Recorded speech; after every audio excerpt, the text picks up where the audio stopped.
Medyo matraffic ngayong gabi guys dito guys. So pupunta kami ng badminton tonight and medyo matraffic, pero may allowance pa naman kami papunta doon kasi 30 minutes pa. It's 8:30 and then mag-start yung game sa badminton. It's 9 o'clock hanggang 12. Ayan guys, lumampas na kami sa stoplight kaya wala ng traffic kasi dito kasi yun ng traffic nasa ano lang, sa stoplight lang, pero paglampas ng stoplight hindi na siya masyadong matraffic. Ayan, may stoplight na naman sa unahan guys kasi medyo matraffic din na konti.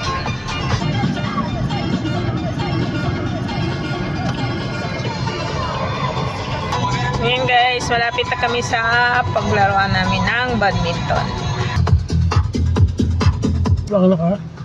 Diyan kami maglaro sa building na yan guys. Halika na guys, samahan nyo kami. Papasok na tayo sa laruan natin ng badminton. Ngayon guys, papasok na tayo sa loob ng badminton court. Tapos sa labas guys, mayroon nagtitinis. Yan, pakita ko sa inyo. Yan si. Buksan mo na. Ayan, papasok na kami. Oh, napandol na. Yan, eskwelahan ito guys sa GIS. Ayan, may nagtitennis guys. So, dyan tennis court.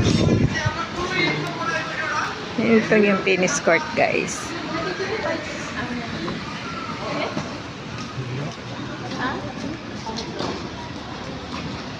Ito naman guys, sa loob is badminton court.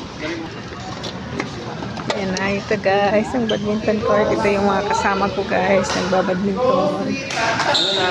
Ayan. Hi! Hi, Mars! Ano, Mars? Ha? Ano? Wala, nandito ako ha. Ay, oo nga, kasi duty siya. Yan yung mga kasamahan ko guys sa badminton. Ngayon guys, magbihis muna kami. Mag-prepare muna kami para mag-badminton guys.